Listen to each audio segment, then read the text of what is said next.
subscribe. It's another amazing day here out at Puget Sound. We've got a special treat for you today. One of the premier downwinders in our area coming over from Seattle, Mr. Travis Boothe. We've got one of the other premier downwinders in our area hanging out here. He's a local, used to be a local in Oregon, Mr. Russell Pert. This is the Pacific Northwest. It is an amazing place created from its amazing geography and location, and the only temperate rainforest in the world, so we have a lot of water up here. All that water creates a lot of shoreline, and with shoreline comes a lot of cool people. We have a great paddle community, a diverse group of paddlers for a diverse range of conditions. Some paddle flat water, others race, some do rivers and some downwind. Lots refuse to make choices and do it all. So let's go along on a downwind run with one of the masters of the water, Mr. Travis Boothe, a lifelong athlete and adventurer who exemplifies what it means to be a superhuman. Welcome to my laboratory.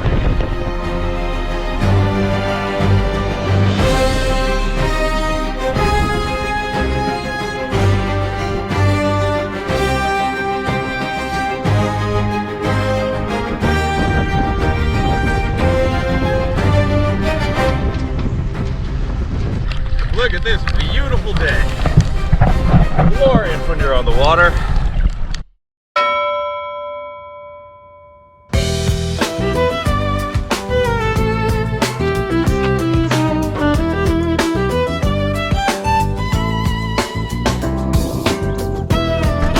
How's it going? What's up, man?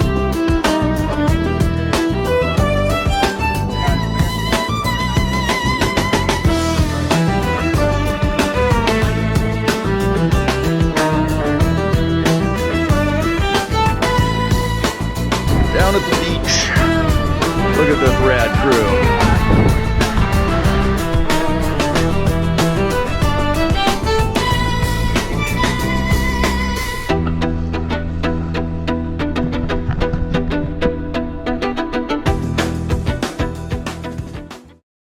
Over the last couple of years, I started to jump up levels to the point where now when I go on a run, I can almost predict within 5 minutes how long it's going to take me to go. 13 and a half miles in varied conditions, and I can still kind of get in 10 minutes easy. That says something about like the consistency, right?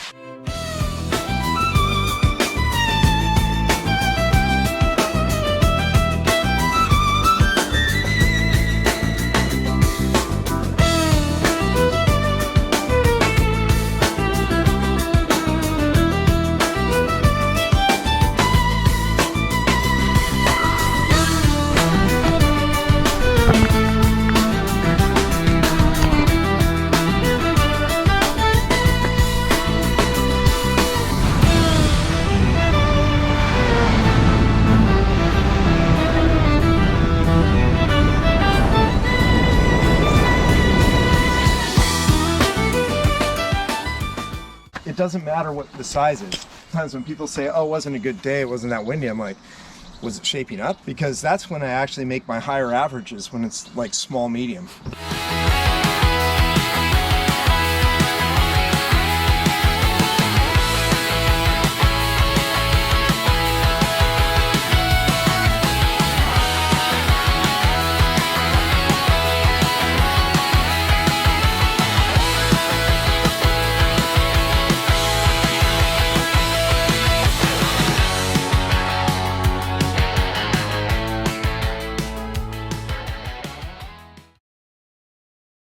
My average speed is oftentimes like in this above 6.5, 7, because I'm kind of paddling the whole time and I'm working for it, but you're getting in a groove and everything's going at the same speed. I'll have a high average maybe, you know, when it's higher wind and bigger, but I'm definitely pitching and falling more. Also because when it's bigger, everyone gets staggered more, and so there's time. If you get in a good run and you jump out ahead, then you're sitting there waiting for people, and I would have to put in exponential more effort to get ahead because the wind and everything is at a steady pace and it's harder to go much faster than that.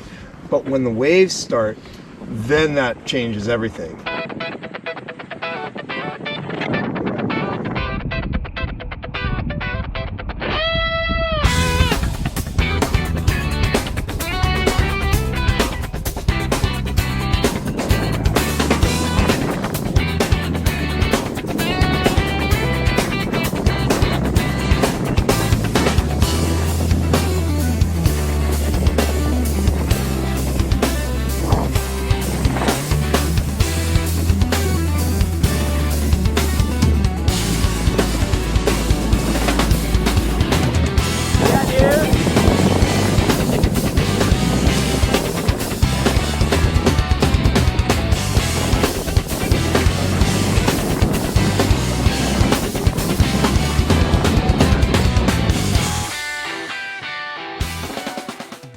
It's all about finding that undercurrent swell that's kind of driving the whole thing. Like I watch people and they're going in fits and spurts. They're catching the top level, faster, sharper stuff. But underneath of that, there's the groundswell that starts to develop. It's like you'll notice that there's different layers of chop and waves. I think it took me several years to figure out how to see and feel that undercurrent. You could like let your eyes go soft and, you know, Yeah. let it kind of soak in, yeah.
Also, I think there's a big part of it is learning the rhythm of the thing.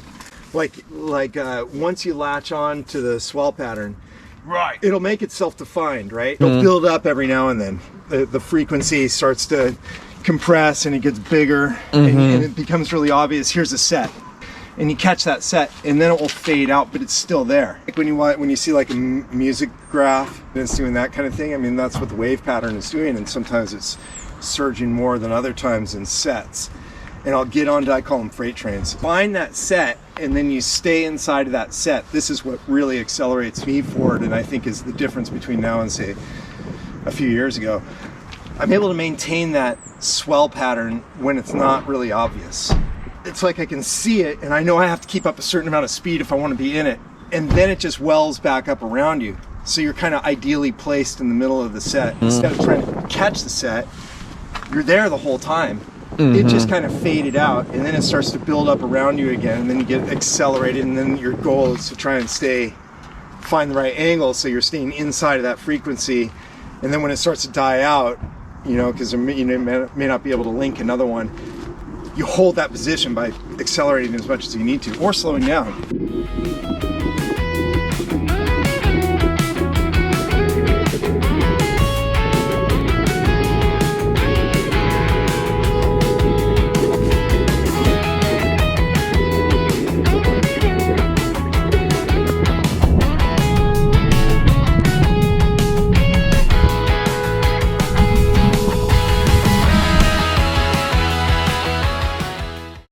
That's the other key is like, it's more about matching the swell. That sometimes requires like slowing down or not paddling or whatever. I was watching myself in a video and I was like, I've noticed my pace doesn't really change, but internally what I'm experiencing is the pressure on the paddle, the power that I'm using varies quite a bit. So I might be keeping a cadence, you know, and sometimes I'll full stop because, you know, I don't want to accelerate too much. But the power is different. I'll tell people that when they're on the ergometer, for example. You know, I have clients that are using the ergometer. I'm like, I think your ideal range is 28 to 32 strokes per minute, one every 2 seconds. and I'll watch people go from, you know, getting 700 meters and they're going really fast to being able to get 850 meters going at that rate, because they're taking more time to finish their thing. They're on a consistent rhythm, and then they get their board up to hull speed, and it's easier to maintain that hull speed than it is to allow yourself to have to, you know, you might rush ahead, but then if you slow down, you got to restart. And I think that's where I see people burning out. They do that too much. This cross pattern of swell is going to develop from there, and developing from here. Yep. If I can get in that triangle and I can identify where the meeting point is, Yeah. there's a line that cross pattern will sustain. It's not very wide. Yeah. You know what I mean? Because if you're off it by 50 feet, you might just experience it as Yeah, exactly. kind of cross pattern, which makes its own little triangles. But there's a primary one in the middle. Yeah, totally. And Totally. that creates its own thread that's bigger than anything else around it.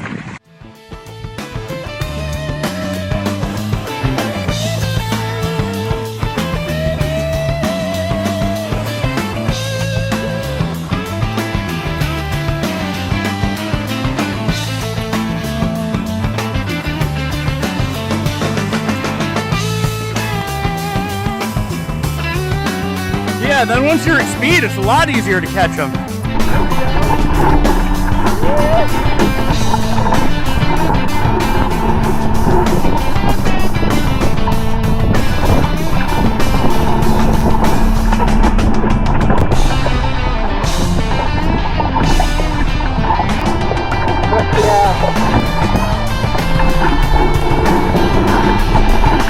Still going forward. Good, man.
like this kind of content and you like the outdoors, help support us. Give us a subscribe, pound that like button, follow us, do whatever the social media things are.